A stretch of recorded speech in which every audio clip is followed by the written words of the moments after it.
누가복음 24장 되겠습니다. 50절에서 53절까지 보도록 하겠습니다. 그리고 그분께서 그들을 베다니까지 데리고 나가셔서 자신의 두 손을 들어 그들을 축복하시더라. 또 이 일이 일어났으니 곧 그분께서 그들을 축복하시는 동안 그분께서 그들을 떠나 하늘 속으로 올려지시더라. 이에 그들이 그분께 경배하고 크게 기뻐하며 예루살렘에 돌아가 다 같이요. 계속해서 성전에 있으면서 하나님을 찬양하고 찬송하더라. 아멘.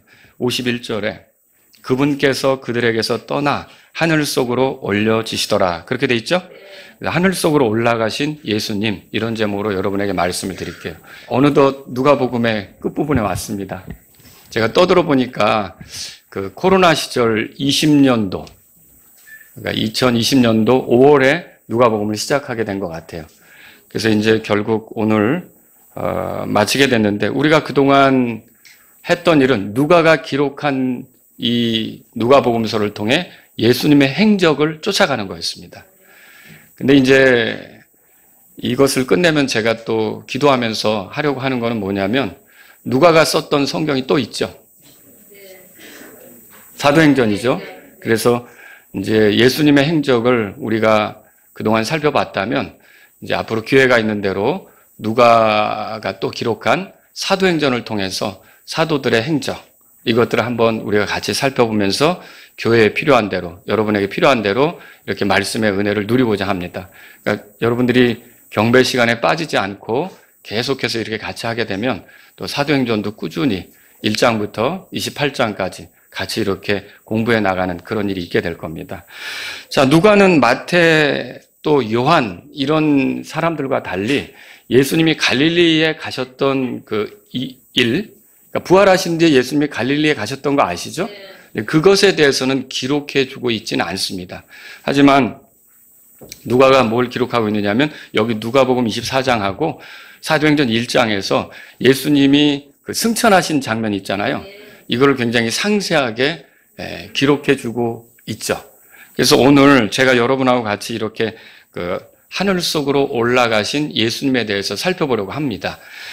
그런데 오늘은 다른 날과 다르게 제가 어떤 식으로 설교하려고 하느냐면 한 절 한 절 이렇게 주애하는 형태로 여러분에게 풀어드리는 형태로 이렇게 말씀을 전하도록 하겠습니다. 자, 그럼 먼저 50절을 보죠. 우리 50절 같이 읽어볼까요? 읽겠습니다. 그리고 그분께서 그들을 베다니까지 데리고 나가셔서 자신의 두 손을 들어 그들을 축복하시더라. 자, 그분께서, 예수님께서 그들을, 예수님의 제자들이죠? 이들을 데리고 어디로 갔다고 그랬습니까? 베다니까지 데리고 나가셨다. 그렇게 써 있어요. 이게 베다니라고 하는 말은 슬픔의 집 또는 번민의 집, 이런 의미가 있어요. 가난의 집. 히브리어로 벳 하면 집입니다. 벳 엘 하면 뭐죠? 그 엘은 하나님이잖아요. 그러니까 하나님의 집, 그런 뜻이죠. 그다음 벳들레헴 이렇게 하면 벳은 집인데 그 뒤에 붙는 말은 이제 빵, 그래서 빵집. 빵집에서 생명의 빵에 오신 거예요. 그리고 여기 벳 하면 집이고, 아니야 이렇게 하면은 무슨 뜻이냐면 그게 슬픔, 번민, 가난 이런 의미가 있어요. 그래서 합치면 이렇게 슬픔의 집, 번민의 집 이런 식으로 우리가 해석해 볼 수가 있습니다. 베다니는 어떤 곳이냐면 예루살렘에서 굉장히 가까웠어요. 그래서 한 3km 정도 이렇게 시간 내에 걸어갈 수 있는 거리예요. 굉장히 가까운 거리죠. 그리고 베다니에는 올리브산이 있어요. 이 올리브산에 베다니가 같이 있는 거죠. 그래서 마가복음 11장 1절에 보면 예루살렘 가까이에 나아가 올리브산 쪽에 있는 벳바게와 베다니 이런 표현이 있어요. 그러니까 여러분이 베다니로 갔다 그러면 올리브산 쪽으로 갔다 이렇게 보시면 되겠죠. 자, 그리고 이곳은 여러분도 잘 아시겠지만은 예수님을 사랑했던 삼남매가 사는 동네예요. 그 삼남매 누굽니까? 마르다, 마리아, 나사로죠. 자, 여기서 나사로가 죽었지만 예수님께서 나사로를 살리셔서 아버지께 영광을 돌린 일 읽어보신 적 있죠? 요한복음 11장에 잘 기록되어 있죠. 그런데 이제는 이 베다니에서 예수님이 하시려는 일은 뭐냐면 하늘 속으로 올라가시면서 영광 중으로 들어가시는 그 일을 하시려고 하는 거예요. 자, 이 베다니는요, 예루살렘을 입성할 때, 그러니까 예루살렘으로 들어갈 때 왕으로서 자신을 공개적으로 드러내는 사건이 있었잖아요. 그때 출발점이기도 해요. 한번 누가복음 19장에 보시겠습니다. 같은 누가복음이니까 누가복음 19장에 자, 거기 보시면 29절에 28절 이렇게 돼 있죠. 그분께서 이렇게 말씀하시고 앞서서 예루살렘으로 올라가시더라. 또 29절 다 같이요. 또 이 일이 일어났으니 그분께서 올리브산이라 불리는 산에 있는 벳바게와 베다니에 가까이 오셨을 때 그분께서 자기 제자들 중에 둘을 보내시며 여기에 베다니, 올리브산 거기에 가까이 오셨을 때 예수님이 하신 일이 뭐냐면은 야, 저 앞 건너편에 가서 아무도 타지 않은 어린 나귀를 끌어와라. 이제 그 얘기를 하셨던 거예요. 그리고 그 나귀를 끌어오자. 거기서 예수님이 타시고 예루살렘으로 들어가는 거 있잖아요. 거기서 출발하신 거죠. 아주 특별한 곳이다라고 생각하시면 되겠어요. 또, 이 베다니는 어떤 곳이냐면 예수님의 기도처가 있는 곳이기도 해요. 예수님이 예루살렘 쪽으로 오시면 어디로 자주 기도하러 가셨냐면 이 베다니 쪽으로 가셨는데 거기 올리브산이 있었잖아요. 그곳으로 자주 기도하러 가셨죠. 마태복음 26장 30절에 이에 그들이 찬송한 날을 부르고 난 후에 그들이 나가서 올리브산으로 들어갔더라. 예수님이 십자가에 못 박이시기 전 그 밤을 보낼 때 기도하면서 보내셨잖아요. 내 뜻대로 마시고 아버지의 뜻대로 해달라는 그 기도를 드리셨던 곳 있잖아요. 그것이 바로 여기예요. 그리고 누가복음 여러분이 찾으셨으면 22장 가보세요. 22장. 자, 39절. 같이 읽겠습니다. 또 그분께서 나가셔서 늘 하시던 대로 올리브산에 가시더니 그분의 제자들도 그분을 따라가더라. 자, 올리브산에 왜 가신 거예요? 기도하러 가신 거죠. 그래서 이곳은 굉장히 독특한 장소예요. 자신이 왕인 거를 공개적으로 드러내시기 시작한 어린 나귀를 타고 예루살렘으로 들어가면서 호산나 소리를 들으시면서 이렇게 들어갔던 그 출발점이 이곳이기도 하고 또 예수님께서 또 기도해야 할 때는 이곳으로 찾아가셔서 기도하셨고 굉장히 특별한 장소였던 거죠. 그리고 예수님께서 이 지상에 계시면서 마지막으로 밟으셨던 땅이 여기예요. 여기서 승천을 하신 거죠. 하늘 속으로 올라가셨다는 말은 승천하셨다 그런 겁니다. 이제 가톨릭에서는 마리아도 승천했다고 하는데 혹시 성경에서 읽어보신 분 있어요? 그건 없죠. 네, 승천하신 분은 예수님. 네, 예수님이십니다. 이렇게 보이게 올라가신 거죠. 그리고 또 이제 성도들을 이렇게 낙원으로 이끄시는 그런 일을 하셨던 거죠. 자, 그런데 보세요. 이런 예수님께서 승천하셨는데 나중에 다시 오실 때 첫 발을 내딛게 될 곳. 그러니까 재림 예수로서 자신의 발을 이렇게 딛게 될 곳. 예수님의 발을 딛게 될 곳 어디입니까? 그것도 여기예요. 그것도 여기예요. 이거 어떻게 알 수 있냐면 스가랴서 14장 4절에 써 있어요. 그날에 그분의 발이 예루살렘 앞 동쪽에 있는 올리브산 위에 서실 것이요. 그러니까 오늘날 어디서 태어난 재림 예수들은 다 가짜예요. 진짜 재림 예수님이 오시면 그분은 어디로 오시는 거예요? 올리브산으로 내려오시는 거죠. 그리고 오실 때도 누구 뱃속에서 태어나면 가짜 재림 예수예요. 초림 예수는 마리아의 배를 통해서 태어났죠.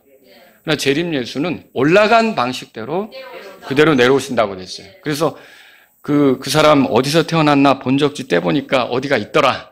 출생지가 있더라. 그럼 다 가짜 예수예요. 가짜 재림 예수예요. 아시겠죠? 그런데 여러분이 현혹되면 안 된다라고 하는 거죠.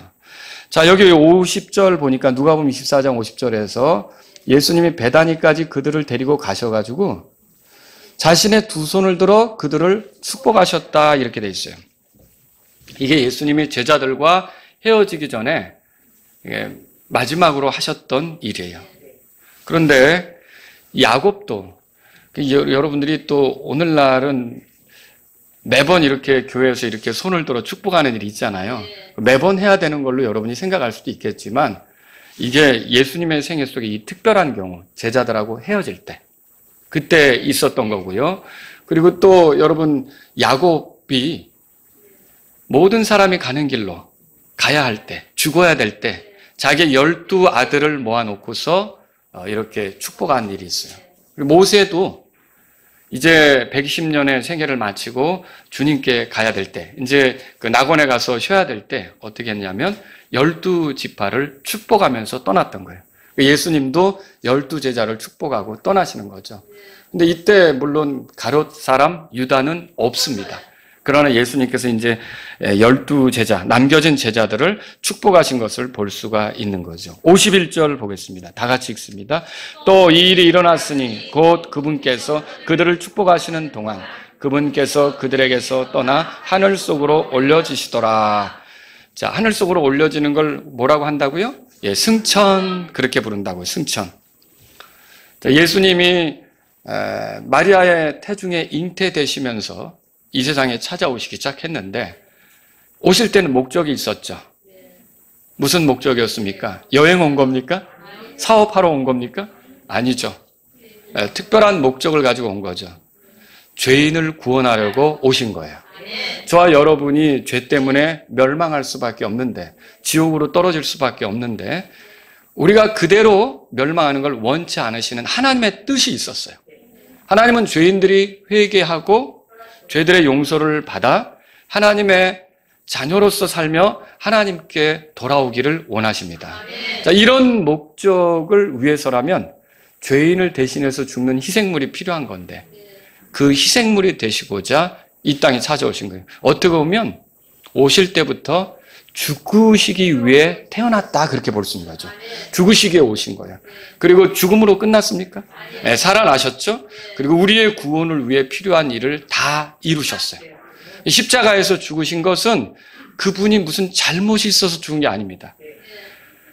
그분이 죽은 이유는 하나예요. 여러분, 우리의 죄 때문에, 우리의 죄들의 용서를 위해서, 우리가 하나님 앞에 용서받도록 하기 위해서 예수님이 피 흘리시고 죽으신 거고 우리 죄값으로 죽으신 거죠. 그리고 부활하셨고 그 일을 다 이루셨으니까 이제 승천이라는 방법으로 원래 계셨던 곳으로 다시 돌아가시게 된 거죠. 여러분, 이게 주님이 오셔서 하신 일이에요. 이제 이렇게 예수님이 그들을 떠나가시면서 축복하셨어요.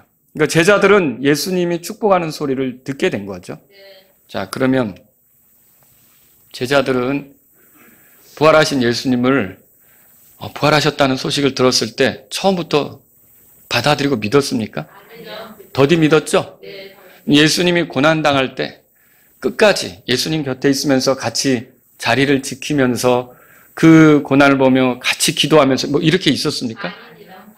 배반한 사람도 있고 버리고 다 도망갔죠. 자, 그러면 어떻게 보면 인간적으로 볼 때는 예수님의 입장에서는 섭섭하고 서운한 일이 될 수도 있거든요. 그러나 예수님은 그런 거 하나도 기억하지 않습니다. 그들의 부족함, 그들의 연약함은 예수님이 십자가에서 다 예수님께서 다 그런 것들을 갚아주셨기 때문에, 다 해결해 주셨기 때문에 그게 문제가 아니고 예수님은 떠나시면서 그들을 오히려 축복하면서 떠나시는 거죠. 이게 예수님이 얼마나 긍휼이 많으신지, 사랑이 많으신지를 보여주는 대목이죠. 자, 예수님께서는 이렇게 올라가셔서 그럼 하늘에서 뭐 할까요? 이제 다 끝났으니까 나 누워있자, 그겁니까? 여러분, 지금 예수님 살아 계십니까? 네, 아멘. 뭐 하시는 겁니까? 우리가 드리는 경배도 받으시죠? 네. 그리고 예수님은 우리를 위해 중보자로 계십니다. 아멘. 우리를 위한 변호자로 계십니다. 그리고 히브리서 7장 25절에 보면 우리를 구원하실 때 끝까지 구원으로 인도하시는 그런 분이 되시는 거죠. 우리가 연약하고 우리가 부족하고 이렇게 해도 예수님은 자신의 제자들의 그 축복을 빌었던 것처럼 우리가 더 하나님으로부터 오는 영적 복을 누리도록 그렇게 중간에서 변호자 역할을 하시는 분이에요. 그래서 여러분이 부활하신 예수님, 하늘에서 우리 편이 되시는 예수님, 우리를 위해 변호하시는 예수님을 믿으면, 그분이 나의 구원자라고 믿으면 여러분의 구원을 잃어버릴 것에 대해서는 의심할 필요가 없는 거예요. 그분은 끝까지 책임지시는 분이 되시기 때문에. 자, 그렇게 축복하는 소리를 제자들이 들었던 겁니다. 근데 이렇게 하면서 예수님의 제자들은 승천하셨으니까 그분의 모습을 더 볼 수 있었습니까? 더 볼 수 없게 됐죠. 사도행전으로 가보세요. 누가가 쓴 사도행전으로 가서 참고해서 보겠습니다. 1장입니다. 자, 9절에 사도행전 1장 9절입니다. 다 같이 한 목소리로 읽겠습니다. 그분께서 이것들을 말씀하신 후에 그들이 보는 동안 위로 들려 올라가시니 구름이 그분을 받아들여 그들의 시야에서 보이지 아니하시더라. 예, 그렇게 지금 옆에 같이 있으셨는데 그들을 축복하시면서 올라가셨거든요. 올라가시는 중에도 축복하셨어요. 그런데 구름이 결국 그분을 받아들이고 구름 속으로 들어가 버리신 거죠. 그러니까 그들의 시야에서 이제 더 이상 보이지 않게 되었다. 이게 성경의 말씀입니다. 자, 그럼 예수님이 이런 승천이 있기 전 마지막으로 남긴 말씀은 뭘까요, 여러분? 마지막으로 남긴 말씀 8절입니다. 그 앞에 있죠? 다 같이 읽습니다. 오직 성령님께서 너희에게 임하신 후에 너희가 권능을 받고 예루살렘과 온 유대와 사마리아에서 그리고 땅의 맨 끝지역까지 이르러 나에 대한 증인들이 되리라 하시더라. 자, 주님이 뭘 약속합니까? 성령님이 임하실 것을 약속하죠. 그러면 그 성령님에 의해서 너희들은 무엇이 될 거다 이렇게 말씀해 주시죠. 예, 누구의 증인입니까? 예수님의 증인이 된다 이렇게 말씀해 주신 거죠. 그러면 어떻게 보면 예수님이 제자들에게 남긴 마지막 당부는 다른 게 아니라 남아있는 동안 예수님의 증인으로서 살으라는 거죠. 사도행전의 기록은 결국 예수님의 증인으로서 살아가는 그런 행적들, 그것들을 기록한 거예요. 여러분과 제가 성령님을 모셨습니까? 우리 안에 성령님이 거하십니까? 그 성령님이 우리 안에서 하시는 일이 굉장히 많죠. 그런데 그 성령님을 우리가 모시고 있다면 우리는 예수님의 증인으로서 살 수 있게 된 거라는 거죠. 그렇다면 저와 여러분들이 어떤 직업을 가지고 있든 어디에 이사 가서 살든 누구와 어울리든 우리는 항상 무슨 생각을 해야 되느냐? 얼마나 내 지위가 높아질까? 아니면 얼마나 내가 더 많은 걸 벌을까? 내가 얼마나 더 많은 것을 얻을까? 이런 것보다도 그건 이제 하나님이 필요하면 주시겠죠. 우리는 어떤 생각을 했냐면 내가 누구에게 예수님의 증인이 될까? 누구에게 내가 복음을 전해서 내가 구원받은 것처럼 그가 구원받도록 도울까? 이런 것들이 우리의 관심이 돼야 된다는 거죠. 이게 우리가 성령님을 모시고 살아가는 사람이라면 당연히 나타나야 될 일이라는 거죠. 그런데 이때 이제 이렇게 넋놓고 하늘로 올라가 사라져버린 그 보이지 않게 된 그 하늘만 이렇게 제자들이 바라보고 있을 때 천사들이 나타났어요. 그 두 천사가 나타나서 제자들에게 하는 말이 11절에 기록되어 있습니다. 예, 다 같이 읽겠습니다. 그들이 또한 이르되 너희 갈릴리 사람들아 너희가 어찌하여 하늘을 바라보며 서 있느냐 너희를 떠나 하늘로 들러 올라가신 이 동일한 예수님께서는 너희가 그분께서 하늘로 들어가심을 본 것과 같은 방식으로 그렇게 오시리라 하더라. 자, 여기서 굉장히 중요한 말을 했는데 예수님은 승천하시고 끝나는 게 아니라 다시 오실 겁니다. 그러니까 우리가 예수님을 기다립니까? 그 기다림이 우리 교회 이름에도 표현되어 있죠. 마라나타가 무슨 뜻입니까? 주께서 임하신다는 뜻이죠. 자, 우리는 주님이 오시는 걸 기다리고 있는데 우리가 기다리는 것 이상으로 우리에게 오시기를 원하는 분도 있는 거예요. 누가 원하십니까? 예수님이 원하시죠. 그래서 여러분이 요한계시록 읽어보면 내가 석히 간다 그런 말을 몇 번씩이나 이렇게 그 주님의 원함이 거기서 드러나는 걸 보잖아요. 여러분 예수님께서는 분명히 다시 오십니다. 여러분과 제가 잊지 말고 살아가야 될 게 그거라는 거죠. 그래서 다시 오시는데 오실 때는 어떻게 오느냐. 우리나라에 흩어진 그런 그 이단 교주들이 얘기하는 것처럼 그들은 태어났잖아요. 어딘가에서 태어난 거예요. 북한에서 태어난 사람도 있고 남한에서 태어난 사람도 있고 아주 그런데 자기가 예수라는 거죠. 예수라고 떠들고 다니고 있어요. 그런데 예수님은 그런 식으로 출생으로 오시는 게 아니라 어떻게 해요? 올라간 방식으로. 여기 11절에 보세요. 그분께서 하늘로 들어가심을 본 것과 같은 방식으로 그렇게 오시리라. 그러니까 예수님은 어떻게 오시는 거예요? 이렇게 구름 속에서 이렇게 내려오시게 되는 거죠. 그래서 요한계시록 1장에 가보실래요? 요한계시록 1장. 그래서 요한이 이렇게 썼죠. 요한계시록 1장에 보시면, 자, 7절에 다 같이 한번 읽어보겠습니다. 보라, 그분께서 구름들과 함께 오시느니라. 모든 눈이 그분을 볼 것이요 그분을 찌른 자들도 볼 것이며 땅의 모든 족속들이 그분 때문에 통곡하리라. 참으로 그러하리로다. 아멘. 자, 이 말씀은 그분께서 오신다고 돼 있어요. 예수님께서 다시 오신다고 말씀하고 있죠. 근데 여러분, 여기서 이제 구름이라는 것을 이단들이 다양하게 해석을 하더라고요. 자, 어떤 사람은 육체로 해석합니다. 육체로 온다는 거예요. 그래서 예수님이 구름과 함께 오신다는 말을 육체로 오셔서 자기들의 교주의 육체로 오셨다는 거죠. 육체로 오시는 건 맞죠. 그러나 죽을 육체, 썩을 육체로 오시지 않습니다. 그죠? 예수님은 병들지도 죽지도 썩지도 않는 그런 육체로 오시는 거죠. 그렇죠? 부활한 육체로 오시는 거죠. 또 어떤 이들은요, 구름을 영으로도 해석합니다. 그래서 예수님이 영으로 오실 텐데 그 영이 자기 교주의 육체 속으로 들어왔다. 그래서 자기 교주가 재림 예수다. 예, 신천지조차도 구름을 영으로 해석합니다. 대놓고 물으면 그 이만희 씨가 예수는 아니라고 하지만 결국은 그 영이 들어갔다라고 하는 거죠. 여러분, 이게 이제 문제라는 거예요. 그래서 그러면 왜 이런 얘기를 하냐면 구름과 함께 온다고 돼 있으니까. 개역 성경에는 구름과 함께 오는 것처럼 돼 있어요. 근데 여러분, 근본역 성경, 흠정역 성경, 킹제임스 성경은 영어로 구름들과 이렇게 돼 있어요. 그러면 영과 같이 온다는데 이게 예수님의 그 영이라고 이렇게 해석을 하는 거예요. 그래서 예수님의 영으로 온다는 건데 단수예요, 복수예요? 복수로 돼 있죠. 그럼 예수님이 얼마나 많은 영으로 이렇게 섞여가지고 오는 거예요. 이게 말이 안 되는 거죠. 문맥을 그렇게 보면 안 된다는 거죠. 또 어떤 사람은 예수님이 손오공이냐? 이렇게 비웃기도 해요. 구름을 타고 온다니. 근데 여러분, 하나님 말씀을 비웃으면 안 되는 거죠. 구름을 타든지 물 위를 걷든지 이 예수님은요, 하나님이시기 때문에 자연 질서, 자연 법칙 위에 계십니다. 그러니까 무엇이든지 그분은 못할 것이 없는 거죠.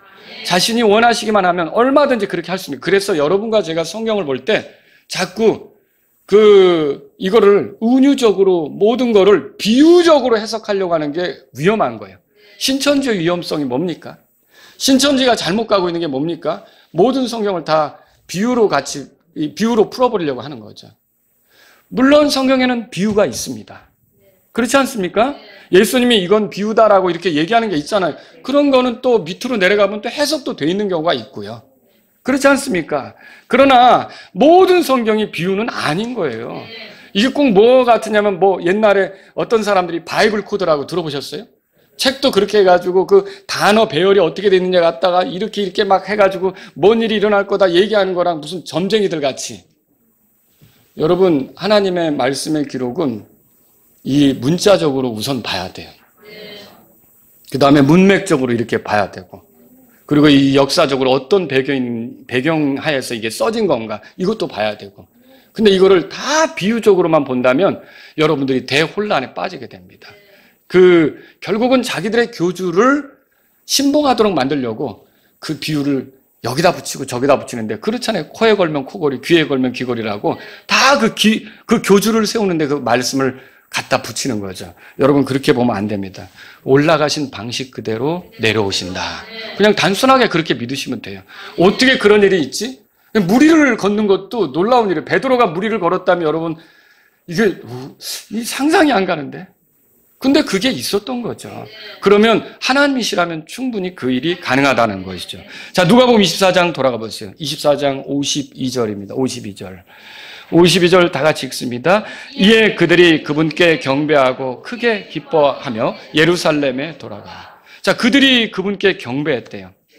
예수님이 승천하시는 모습을 보면서 드디어 그분께 경배를 하게 된 거예요. 여러분, 경배한다는 말 예배 드린다는 거죠. 말하자면 그분의 가치를 알아보고 존중하는 거예요. 그분 앞에 엎드리는 거죠. 이거 어떻게 가능합니까?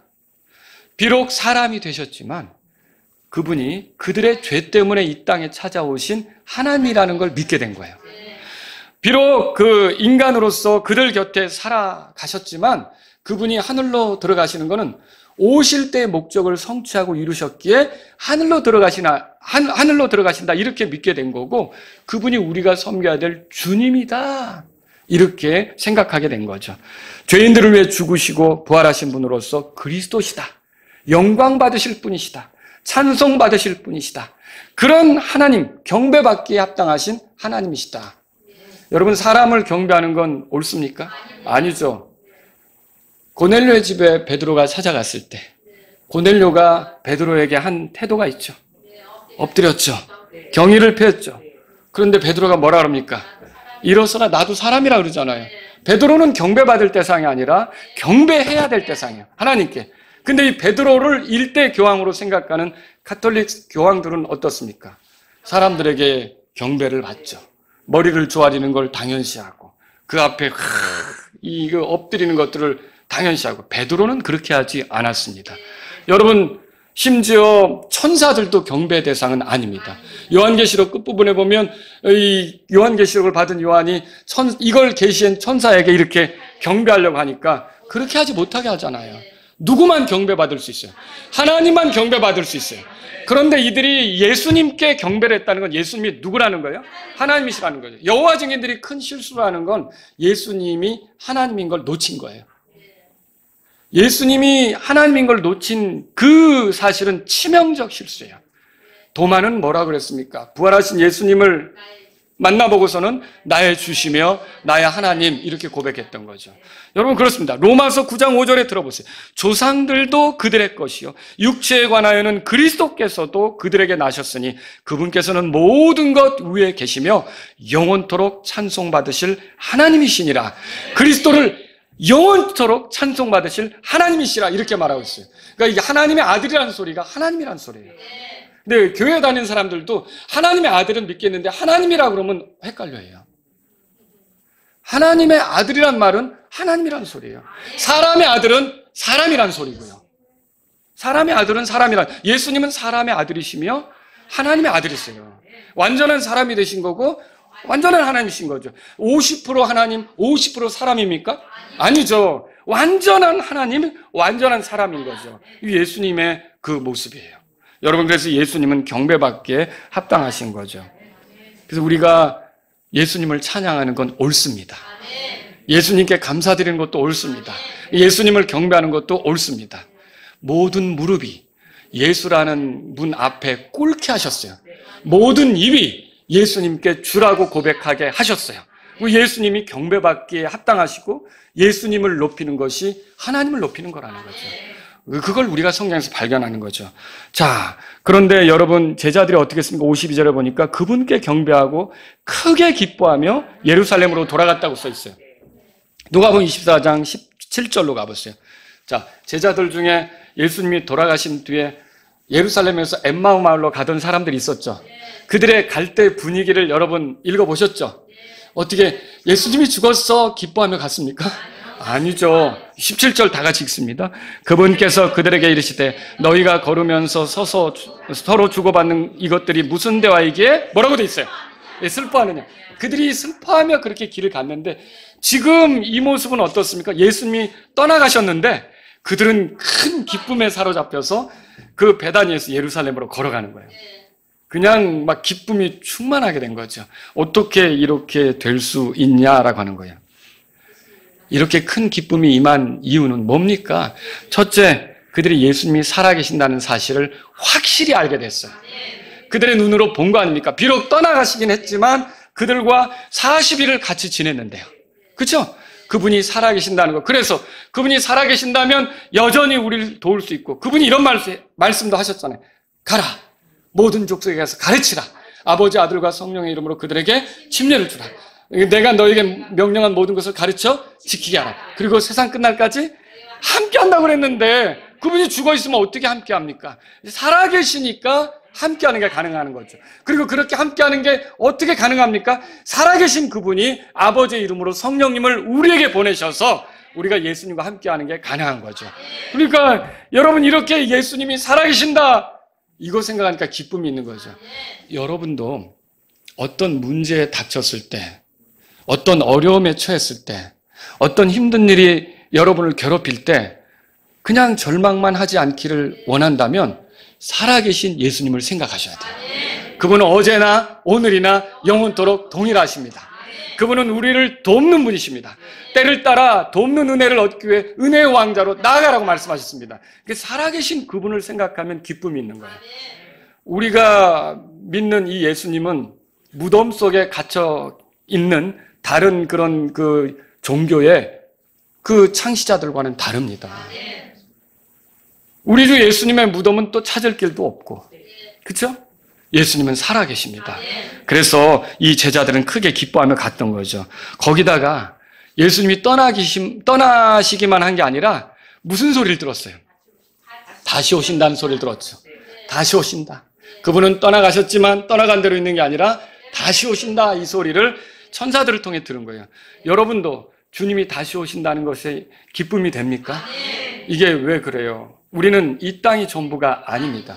성경을 읽어보세요. 가만히 들여다보면 현재 세상이 있고 오는 세상이 있다고 구분을 짓고 있어요. 그러니까 저와 여러분들은 현 세상에서 복 받으려고 예수님 믿는 거 아닙니다. 물론 하나님은 우리를 자녀로 삼으시기 때문에 현 세상에 굶지 않게 하실 수 있습니다. 의로운 자들이 빵을 구걸하지 않게 한다는 말씀이 성경에 있잖아요. 주님은 우리를 먹이시고 입히실 겁니다. 참새들도 먹이시는데 우리를 굶기시겠습니까? 현 세상에 우리가 어떻게 살아가든지 주님은 우리를 책임지시고 인도하실 거란 말이죠. 그런데 우리가 기다리는 건 뭡니까? 오는 세상 아닙니까? 예수님이 가져올 세상 아닙니까? 예수님이 와서 통치할 세상 아닙니까? 그분이 오시면 어떤 일이 벌어지겠습니까? 이 땅에 우리 눈을 괴롭게 하고 우리 귀를 불편하게 했던 모든 사악함과 모든 더러운 것과 모든 악랄한 것과 모든 거짓된 것들은 결국 다 사라져버리고 의와 평화가 통치하는, 우리 주님이 통치하셔서 그런 것들이 이루어지는 그런 세상이 있는 거 아닙니까? 여러분, 주님이 오신다는 소식을 들었을 때 이 제자들은 크게 기뻐할 수밖에 없었던 거죠. 이 땅이 전부가 아니라는 거예요. 또 예수님에 대해 온전히 알게 됐죠. 그렇죠? 그분은 왕이라는 것도 알았고요. 그리고 그분이 왕국을 가져올 것도 알았고요. 그리고 주님을 따라다니면서 베드로가 그런 말을 한 적이 있어요. 우리는 주님을 왜 이것도 버리고 이것도 버리고 이것도 버렸는데, 그때 주님이 하신 말씀 있죠? 그런 너희에게 더 좋은 것으로 줄 것이고 영원한 생명도 누리게 할 것이고, 그렇죠?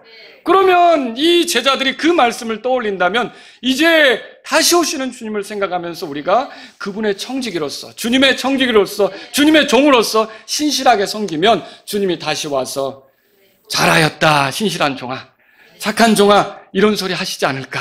여러분, 이게 기쁨이 되는 거죠. 내 삶을 투자할 방향을 발견한 거예요. 내가 어떻게 살아가야 될지를 발견한 거예요. 주님의 증인으로서 부지런히 살아가자, 이걸 발견한 거죠. 이게 그들에게 기쁨이 된 거죠. 뿐만 아니라 어떻습니까? 예수님 편에 선다는 게 그들에게 기쁨이죠. 세상에 여전히 악랄한 자들이 있다 할지라도, 사악한 자들이 있다 할지라도, 공중의 권세 잡은 통치자가 통치하는 것 같다 할지라도 이거 한순간에 딱 쓸어버릴 때가 있는 겁니다. 누가 오시면요? 예수님께서 오시면 그렇게 되는 거죠. 그리고 그분은 다시 오실 것이고, 그분 편에 선 자들은, 그분 편에 서 있는 사람들은 그분과 함께 굳건히 서서 영원히 그분과 함께 통치하게 될 겁니다. 이걸 생각하니까 이들에겐 큰 기쁨이 있었던 거죠. 살아갈 이제 즐거움이 생긴 거예요. 여러분도 내 인생이 재미없다고만 말할 게 아니라 다시 오시는 주님을 생각하세요. 그분이 맡긴 걸 내가 신실하게 했을 때 오시는 그분이 오셔서 나를 어떻게 대하실지를 생각해 보세요. 정말 흥분되는 삶을 우리가 살고 있는 거예요. 우리가 이 땅에서 뭐 더 땅을 넓히고 건물을 많이 확보하고 이런 투자보다도 정말로 우리 인생에 있어서 주님과 영혼을 보내는데 더 영원한 생명을 우리가 누리는 데 있어서 좋은 위치에 서도록 투자할 수 있는 기회라는 거죠. 저 여러분들이 그런 걸 생각하면 이 세상을 살아가는데 기쁨이 넘치게 될 거라는 거죠. 여러분, 53절 마지막 절 보세요. 53절 다 같이 읽습니다. 계속해서 성전에 있으면서 하나님을 찬양하고 찬송하더라. 여러분, 성전 제사는 복음의 입장에서 보면 필요가 없게 된 거예요. 왜 그렇죠? 성전 제사는 모형이었어요. 그리스도께서 오시면 우리의 죄 때문에 희생물이 될 거라는 모형이었어요. 그런데 실제로 예수님이 희생되셨잖아요. 하나님의 어린 양으로서 죽었잖아요. 그러면 성전 제사 더 필요합니까? 아니요.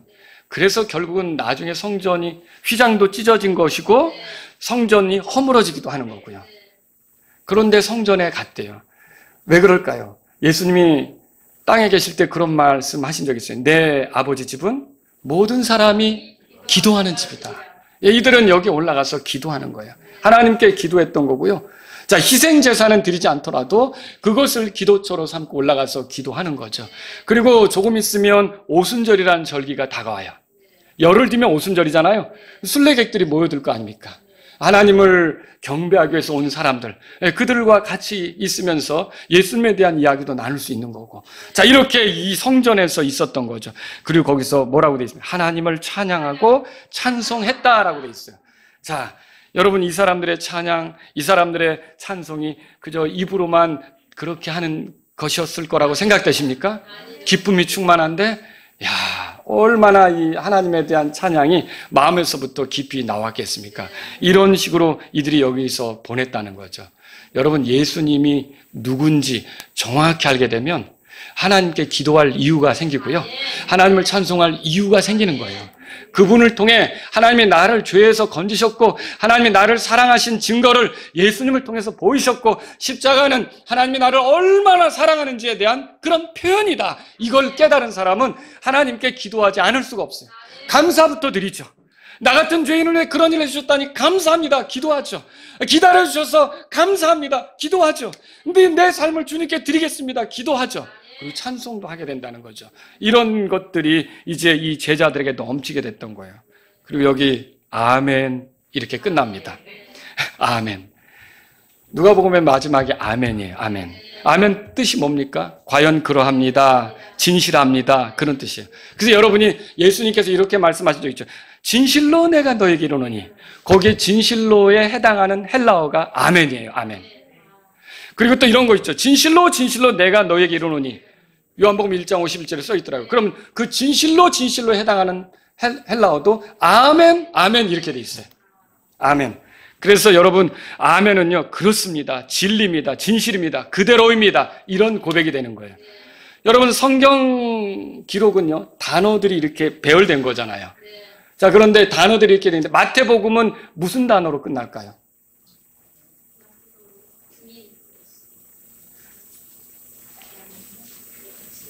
안 읽어보셨어요? 아멘. 아멘. 마가복음 무슨 단어로 끝날까요? 아멘. 아멘. 요한복음 무슨 단어로 끝날까요? 아멘. 누가복음도 아멘이죠. 예수님의 생애를 기록한 사복음서가 모두 다 아멘으로 끝나요. 그리고 놀라운 게 바울이 썼던 로마서부터 히브리서까지 보면 다 끝이 아멘으로 끝나요. 신약 성경의 맨 마지막이 뭘로 끝나죠? 아멘으로 끝나죠. 예, 요한계시록 22장 21절에 그렇게 써 있지 않습니까? 그렇죠? 모든 게 아멘으로 끝나요. 여러분, 구약에는 아멘이 없을까요? 신명기 27장에 가보세요. 신명기 27장. 신명기 27장. 펴보세요. 신명기 27장. 여기 15절부터 자, 주님의 말씀을 들려주고 보세요. 장인의 손으로 만든 것, 즉 새기거나 주조한 형상, 곧 주께 가증한 것을 만들어 은밀한 곳에 두는 자는 저주를 받으리라. 우상 숭배하면 저주받는다. 하나님 말씀 선포하죠? 할 것이니라. 그리하면 온 백성은 응답하여 뭐라고요? 아멘 할지니라. 16절에도 끝에 온 백성은 뭐라고 돼 있어요? 아멘 할지니라. 온 백성은 이방인이에요? 이교도예요? 하나님을 섬기는 백성이죠. 하나님을 섬기는 백성은 아멘 할지니라. 17절에 그렇게 끝에 돼 있는 거예요. 18절에도 그리하면 온 백성은 뭐라고 돼 있어요? 아멘 할지니라. 19절에도 그리하면 온 백성은 뭐라고 돼 있어요? 아멘 할지니라. 20절에도 그때 온 백성은 뭐라고 돼 있어요? 아멘 할지니라. 21절도 마찬가지고요. 그렇죠? 22절도 그렇고요. 23절도 그렇고요. 온 백성은 아멘 할지니라. 24절도 그렇고요. 25절도, 26절은 다 같이 읽어보죠. 시작. 율법의 모든 말씀을 행하기 위해 그것들을 확인하지 아니하는 자는 저주를 받으리라 할 것이니라. 그리하면 온 백성은 뭐라고요? 하나님의 백성은 하나님 말씀을 들을 때 뭐 하라고요? 아멘, 아멘 할지니라. 아멘 할지니라. 그래야 역대기상에서 16장 30절에서 이렇게 써 있어. 36절에 보면 주 이스라엘의 하나님을 영원 무궁토록 찬송할지어다 하더라. 이에 온 백성이 아멘 하고 주를 찬양하였더라. 시편에는 이렇게 써 있어요. 주 한번 찾아보세요. 시편 106편입니다. 시편 몇 구절을 볼게요. 시편 106편. 그러니까 여러분이 하나님 말씀이 그러하다 그럼 뭐 하라고요? 아멘. 아멘 할지어다. 그렇게 성경에 써 있는 거예요. 48절 보겠습니다. 106편 48절 다 같이 보겠습니다.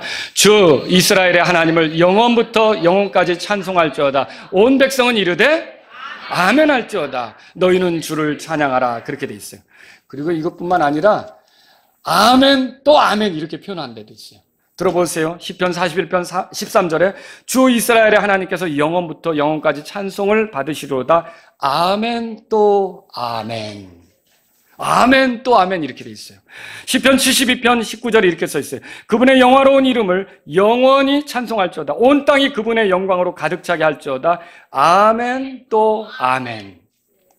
시편 89편 52절에 이렇게 써 있어요. 주를 영원토록 찬송할지어다. 아멘 또 아멘 이렇게 돼 있어요. 예레미야도 아멘 했어요. 예레미야서 28장 6절에 곧 예언자 예레미야가 이르기를 아멘 주께서 그리하시기를 원하노라. 아멘 이렇게 말했던 거죠.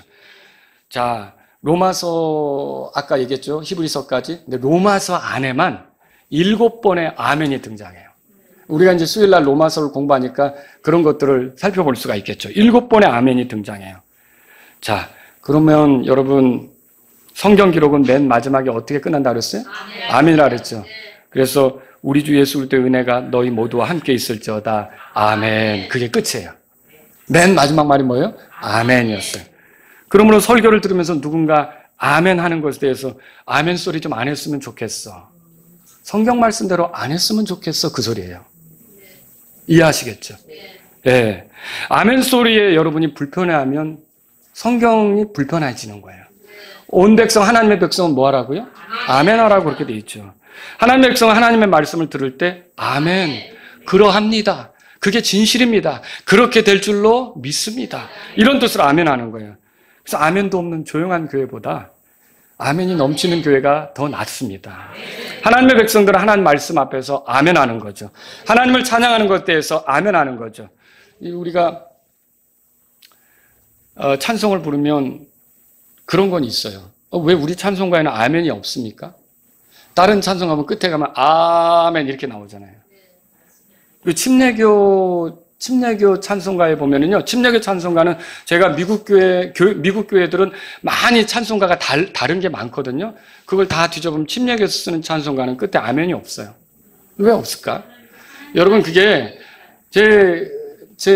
제가 이렇게 저도 음악을 좋아했고 이렇게 살펴본 결과 여러분, 아멘이라고 하는 건 강제적으로 하는 게 아니에요. 그렇죠? 아멘은 어떻게 돼요? 여기서 마음이 그래야 하는 거죠. 근데 노래로 하다 보면 어떻게 돼요?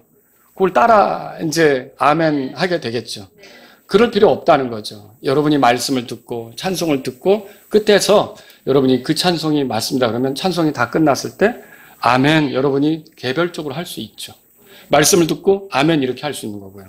여러분 고린도후서 1장 20절에 이렇게 써 있어요. 이는 하나님의 모든 약속이 그분 안에서 이해가 되고 그분 안에서 아멘이 되어 우리로 말미암아 하나님의 영광에 이르기 때문이라. 아멘이 풍성한 교회가 됩시다. 네. 자, 말씀을 정리할게요. 예수님 살아 계십니까? 네. 하늘로 들어가셨습니다. 그분은 다시 오실 겁니다. 거기서 지금 하시는 일이 뭐냐? 우리를 위해 변호하시는 거예요. 중보하시는 거예요. 제자들을 축복하면서 올라갔는데 예수님은 거기서 지금 뭐 하시냐면 우리가 이 땅에 사는 동안 더 많은 영적 복을 누리기를 원하시는 거예요. 그분은 우리를 돕는 분이 되시는 거예요. 여러분, 그분이 우리를 돕는다고 믿으면 해야 될 게 있어요. 그분의 도움을 구하러 나가야 돼요. 그게 뭡니까? 예, 기도입니다. 때를 따라 돕는 은혜를 얻기 위해 우리가 그 은혜의 왕자로 나아가는 게 필요하죠. 그래서 여러분이 이렇게 부활하셔서 지금도 살아계신 그 예수님, 나를 도우려고 하시는 그 예수님을 여러분이 믿는다면 이 한 해를 그 예수님을 의지하면서 하나님께 구하는 한 해, 기도하는 한 해, 간구하는 한 해로 삼으실 수 있기를 바랍니다. 또 예수님은 경배받기 합당하십니다. 그분은 사람이 되셨으나 본래 하나님이시죠. 죄인들을 위해 십자가에서 죽으셨으나 부활하신 하나님이십니다. 그분으로 인해 구원받은 자들마다 그분을 선물로 주신 하나님을 찬송할 수밖에 없어요. 예수님은 하나님이 우리에게 주신 선물 중에 가장 최고예요. 내가 많은 것들을 하나님께 공급받고 있죠. 그게 고마운 거죠. 근데 많은 것들을 공급받았어도 예수님을 구원자로 내가 하나님으로부터 받지 못했다면, 하나님이 예수님을 이 땅에 보내주지 않았다면 좋은 거 누리고 살다가 영원히 멸망할걸요? 근데 예수님을 나에게 주셨다. 예수님이 가장 좋은 선물인 거예요. 이런 예수님을 여러분이 안다면 하나님을 경배하고 바로 그 하나님이 보내신 자 예수님을 경배할 수 있기를 바랍니다. 모든 사람들은 이제 예수님의 무릎에 꿇게 될 거예요. 또 모든 입이 예수님을 향해 주라고 부르게 될 거예요. 이제 하나님을 경배하듯 예수님을 높이는 것이 하나님의 뜻입니다. 그래서 저와 여러분들은요, 이 한 해를요, 예수님을 찬양하고, 여러분 계획 세우셨어요? 올 한 해 내가 어떻게 하나님을 찬송할까? 경배 시간에 어떻게 하나님을 찬송할까? 여러분 특별한 찬송도 풍성하게 여러분이 기회를 가지실 수 있기를 바랍니다. 내가 생일 때면 하나님께 감사하게, 내가 구원받은 날이다 이때가, 그러면 그때가 돌아오면 내가 하나님께 찬송해야겠다. 아니 요즘 내가 너무 힘들지만 그래도 하나님의 은혜를 생각하면 감사하다. 여러분이 가족끼리 나와서 찬송할 수도 있는 거고, 여러분이 하나님께 특별한 찬송을 돌리며 경배할 수 있는 거죠. 하나님께 경배하는 우리들이 되기를 바랍니다. 세 번째로요, 예수님은 우리의 기쁨 속에 우리가 주님의 증인으로서 살아가기를 원하십니다. 그래서 성령님을 보내신 거죠. 죄인들이 회개하고 또 죄들의 사면을 받고, 이걸 원하는 거예요. 누가복음 24장 보시면 예수님의 간절한 바람이 뭡니까? 47절에 또 예루살렘에서 시작하여 모든 민족들 가운데서 회개와 죄들의 사면이 그의 이름으로 선포되어야 하리라. 또한 너희는 이 일들에 뭐라고 되어 있어요?